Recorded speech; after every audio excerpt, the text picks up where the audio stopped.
Good day, everyone. Today I will be presenting Fernando Amorsolo's Planting Rice, dated 1921, which was included in a series of works called Planting Rice, dated from 1921 to 1944.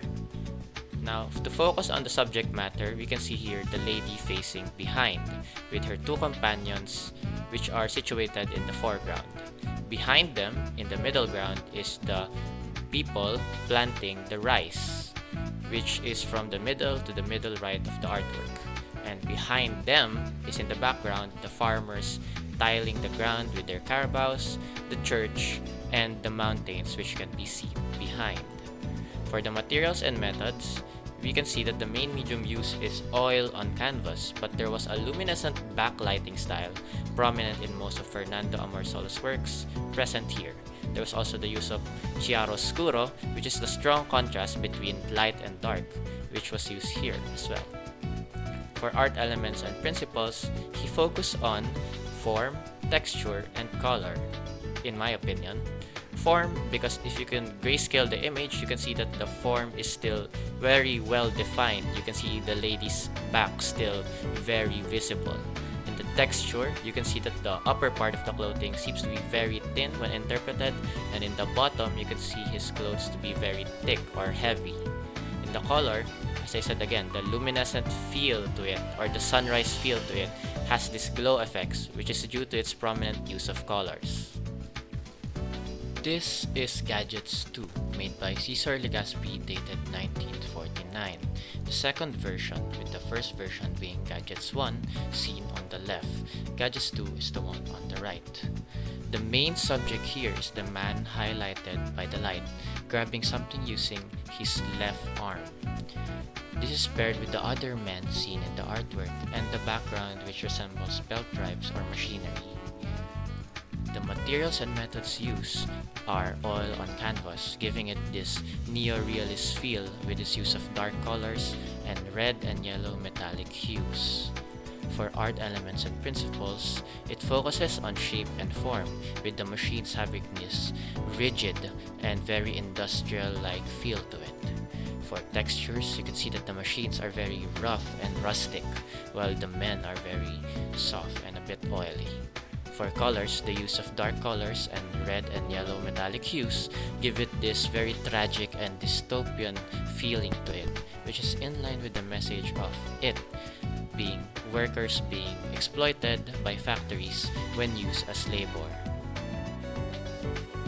Thinking Man by Ang Ryoko. It's medium, oil on canvas, and it was created on 1977. Now, onto the analysis. The Thinking Man is a painting wherein a gray figure is set on a cube, their hands on their head as if thinking with their head hung low. Its background a blank red and black, lacking any form of shading. Now, onto the interpretation. My interpretation is that this painting is a depiction of grief or anxiety, as the person is sat with their hands on their head as if grieving or overthinking. Based on the title, the person either has experienced a harrowing experience and that they're experiencing despair, or severe anxiety and is overthinking. Now onto the subject matter. There are two groups in this one artwork. The main subject, the sitting man, and the background, the black and red backdrop. Things to take note of are how the background contrasts the character and how the character has a monotone color scheme. Now onto materials and methods. Its main medium, oil on canvas, where it has the following characteristics: fragmented shapes and geometry, rough texture, and a minimalistic art style. Now, onto Dapo. Its artist, Mark Justiniani. Its medium, etched ink on canvas, and it was created during 2017. Now, onto the analysis. This artwork depicts a thin child with birds perched on their arms. The artwork, devoid of color, maintains a grayscale color scheme. Its background also devoid of anything coherent or noticeable. Now, on to interpretation. My interpretation is that this artwork signifies poverty and hunger, as the child's body is small and thin. The birds may also convey the message of death, or the very act of scavenging for food, as it can either mean that a child will soon be flown away by a group of birds, or how birds such as vultures scavenge for food.